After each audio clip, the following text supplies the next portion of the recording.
This is my Chumba Sendero. It is a steel-framed mountain bike that I have in single-speed configuration, and it's probably my favorite bike that I've ever had. I was doing some work on it today, and what's interesting about this bike is that the frame is top-notch. It's beautifully welded down in Austin, Texas. The tube set itself is a very high quality. It feels amazing to ride. Hashtag steel is real, I guess. But the cool thing about this bike is that pretty much everything else on it was bought at a screaming discount, from the pedals to the crank, the wheels, the tires, the even the bottle cages. Everything was crazy, crazy marked down. And that's because the bike industry is kind of in a free fall right now. So before I go to test this thing out, just going to talk about how the industry itself is in a massive, I would say, realignment currently, and how it's kind of their fault. So I have been into bikes since college. I worked at a shop. I sold bikes. I was a mechanic. Since then, I have done all sorts of different type of racing. I primarily stick to kind of off-road, mountain biking, sometimes a little bit of gravel, whatever. There's been a ton of advancements in off-road cycling, whether it's in mountain biking in particular, or with gravel being such a huge event here in the States. We have crazy big gravel races. It's a gigantic industry right now, and it really did revitalize the cycling market to an extent.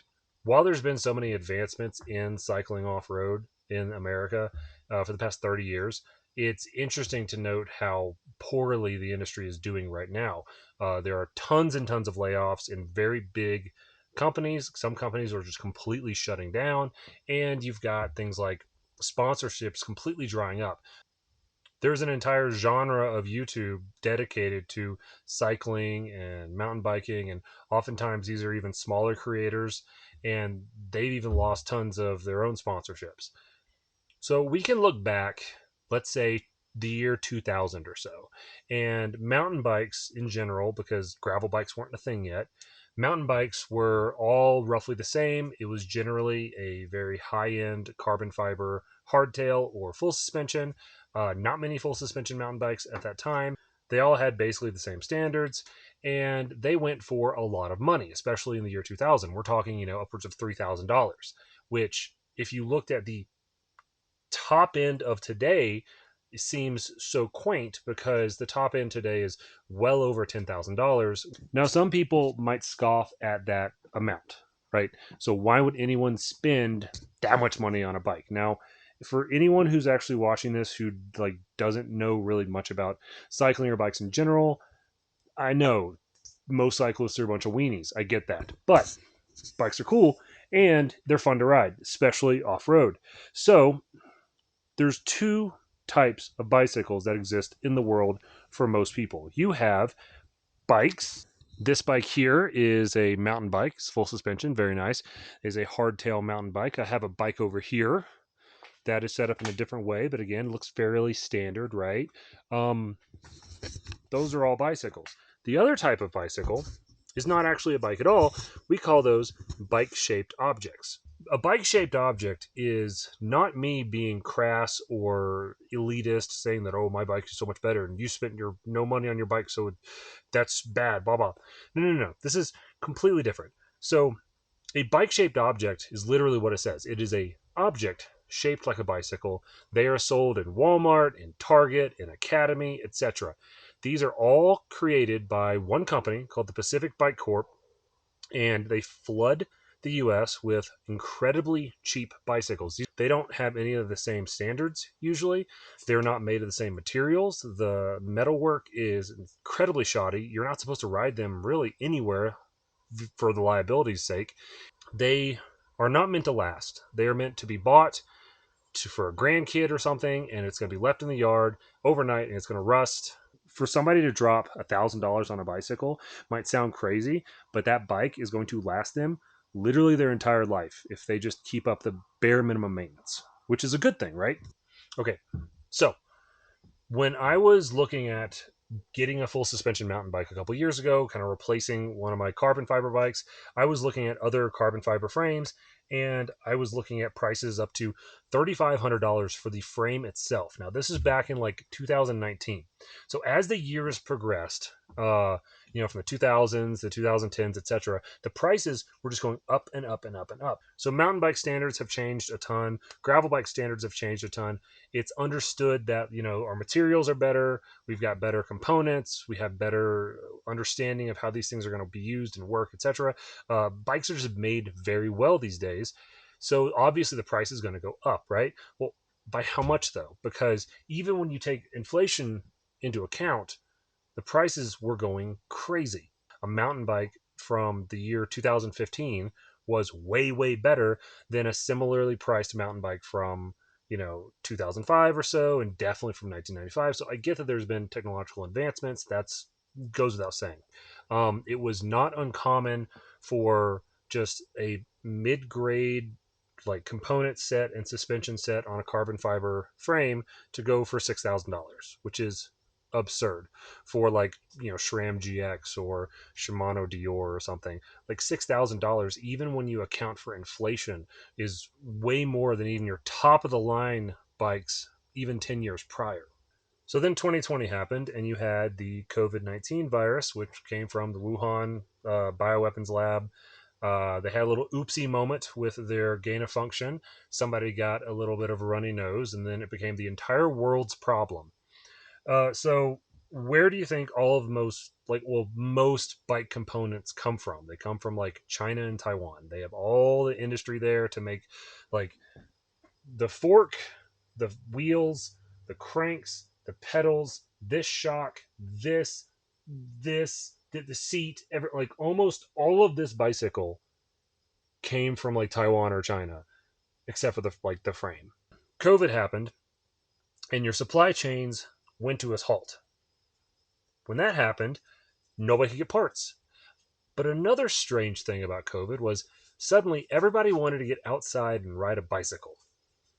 I don't know why, but for whatever reason, mountain biking and just gravel biking, just biking in general, blew up. Everybody was trying to get a bike to just go somewhere or ride or whatever. Maybe it was to get their mind off of, the impending doom that the media was pushing onto them 24/7.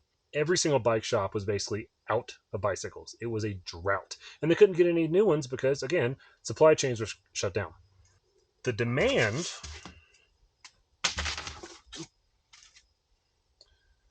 So demand did this, supply did this. So prices went crazy. How the industry reacted to this was like, whoa, we can sell anything that we can get, right?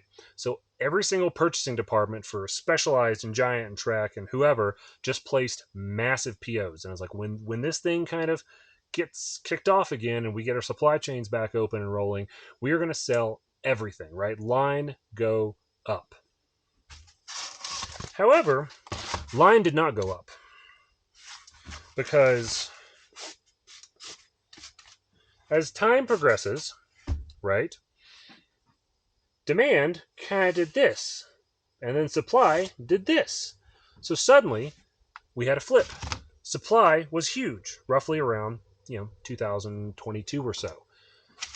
Demand, however, was through the floor because around this time people realized, oh yeah, we're in a recession and we can't really spend money on toys. And two, inflation was crazy anyway, so the prices were only going up. So something else that occurred, I think probably around 2021, and I don't know if it's actually connected whatsoever, but from 2021 to 2024, and even now presently, there has been a crazy rise in what's considered alt cycling.